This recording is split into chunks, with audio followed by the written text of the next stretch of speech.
घरी यायची मला गडबड होती. गडबडीत मी धावपळीत चाललो होतो.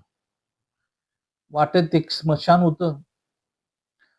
स्मशानाकडे नजर चुकवून मी त्या स्मशानापासून चालत होतो आणि नकळत माझी स्मशानाकडे लक्ष गेली.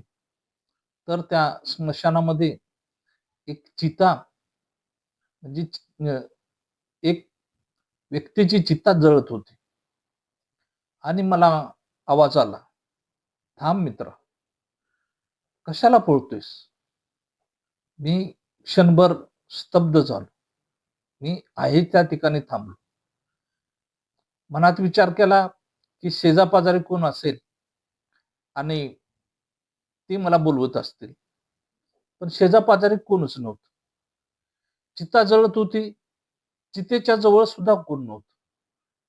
मग परत मला आवाज आला. मीच बोलतोय. "ये, आत ये." मी घाबरलो. पण मी धाडस करून मी त्या स्मशानमध्ये आत गेलो. स्मशानमध्ये आत गेल्यानंतर त्या चितेच्या शेजारी असलेल्या बाकड्यावर मी बसलो.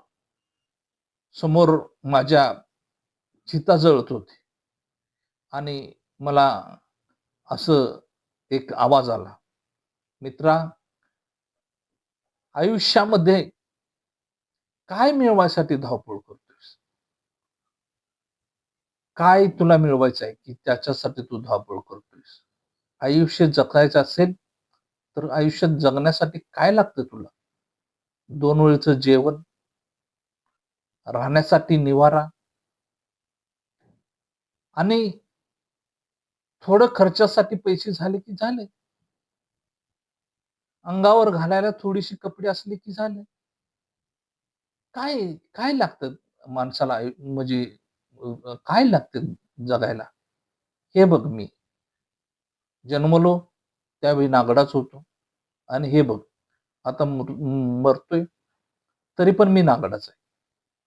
आणि माझी गोष्ट अशी आहे मित्रा, मला म्हणला, की आयुष्यामध्ये मी जे काय म्हणजे जे काही केलं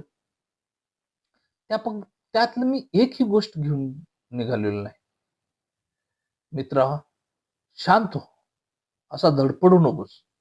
आणि हे तुझं धडपडणं म्हणजे मी समजू शकतोय, पण हे व्यर्थ आहे म्हटलं. मी पण थोडा वेळ स्तब्ध झालो. मी विचार करायला लागलो. तो म्हणला, "मित्रा, जन्मलो ते आई-वडिलांच्या लाडात. आई-वडिलांनी शाळेत चांगल्या घातलं.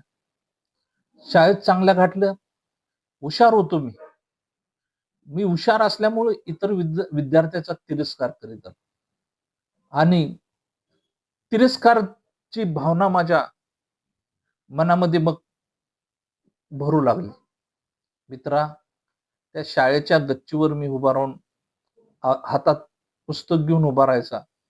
पण जे काय शाळेचे विद्यार्थी जे कमी हुशार होते, ते बाहेर खेळत बसायचे. ते खेळणं माझ्या नशिबात कधी आलं नाही. आणि मलाही देखील त्याचं काय वाटलं नाही. कारण का मी हुशार होतो आणि माझ्या हुशारीचा मला गर्व होता. वेळेला वेळ निघून गेली. दिवसाला दिवस निघून गेले. दिवसांगणिक माझ्या अंगामध्ये हुशारीचा गर्व वाढतच राहिला. आणि मित्रा, की उच्च शिक्षणासाठी मी अथक प्रयत्न केले. उच्च शिक्षण घेतलं. चांगली नोकरी मिळाली. नोकरी चांगली मिळाली आणि चांगल्या नोकरीमध्ये वाईट व्यसन लागलं. वाईट व्यसन म्हणजे काय? मी दारू, गांजा, सिगारेट किंवा दुसरं इतर काही केलं नाही. पण माझ्याजवळ जी काय पूर्वीपासूनची जी गुरुमी राहिली, ती माझी त्या नोकरीत सुद्धा गुरुमी तशीच राहिली. एखादा गरीब प्रामाणिकपणे आपलं काम घेऊन येऊ लागला, तर त्याचं मी कधीच काम केलं नाही. पण एखादा श्रीमंत जर का आपलं चुकीचंही अर्धवट काम घेऊन आला, तरी त्याचे पैसे घेऊन मी काम करू लागलो. पैशाच्या मोहाने आणि हव्यासापोटी मी बेभान झालो होतो. मित्रा, हातामध्ये 5-5 अंगठ्या होत्या माझ्या दोन्ही हातामध्ये. आलिशान मोटार, आलिशान घर हे माझं लग्नाच्या अगोदरच होतं. आणि काय हे आलिशान मोटार, आलिशान घर याच्यामुळं लग्नात जी बायको मिळाली ती सुद्धा मी आलिशान घरातीलच मुलगी केली. मित्रा, आलिशान घरामधली मुलगी केली आणि मला काही माहित नव्हतं, की जसं माझं जे शौक होतं त्याच्यापेक्षा दुप्पट शौक, आलिशान शौक त्या माझ्या बायकोचं होतं. मला हळू काही गोष्टी म्हणजे काही गोष्टीचं ज्ञान होऊ लागलं. पण मित्रा, की माझ्या गर्वामुळं हे ज्ञान मला समजून येत नसे. वेळ पुढं निघत होती, निघून जात होती. माझं लग्न झालं, मुलं झाली आणि मुलं मोठी झाली आणि त्याची प्रचिती मला यायला लागली. मुलांची लग्न झाली. आता मात्र मी रिटायरमेंटला आलो होतो आणि माझी रिटायरमेंट झाली. आता मात्र सगळी पैशाशिवाय काय बोलत नव्हती. कुणालाही माझं काहीही देणं-घेणं नव्हतं. कोण मला विचारित देखील नव्हतं. आणि माझा या स्वभावामुळं, की मी कधीच मित्रमंडळ मी केलं नाही. आज तू बघतोयस वस्तुस्थिती काय आहे, की आज मी या चितेवर एकटाच जळतोय आणि माझ्या आसपास देखील कोण इथं नाही.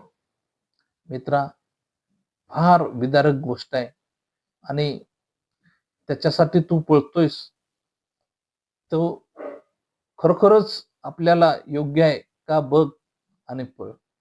माझं मन सुन्न झालं. मी त्या चितेकडं बघू लागलो. मला त्या चितेतनं नकळत बाहेर आलेला हात दिसला. त्या हाताचे मांस जळून त्याची हाडं दिसत होती. खरोखर ती आता सोन्याची चेन त्या माणसाच्या हातात नव्हती किंवा माणुसकी म्हणून त्याच्या शेजारी राहायला कोण एक माणूस देखील नव्हता. मित्रांनो, की आपण जे काही कष्ट करतोय, जे काही मिळवतोय, ते कोणासाठी मिळवतोय? याचा पहिल्यांदा आपण विचार करा. 4 चांगली माणसं तुमच्या बरोबर येतील.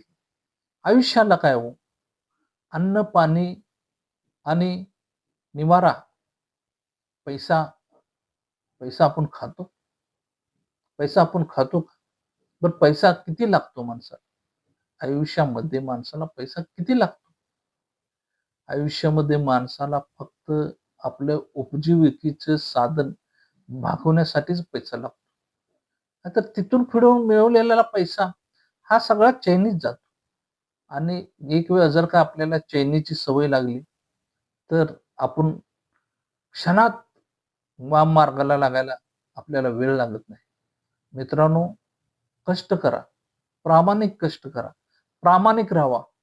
पण स्वतःच्या आरोग्याची, तब्येतीची काळजी घेऊन तुम्ही प्रामाणिक राहावा. माझा जर का व्हिडिओ तुम्हाला आवडला असेल, तर जरूर माझ्या व्हिडिओला सबस्क्राईब करा, लाईक करा आणि शेअर करा. जय हिंद मित्र.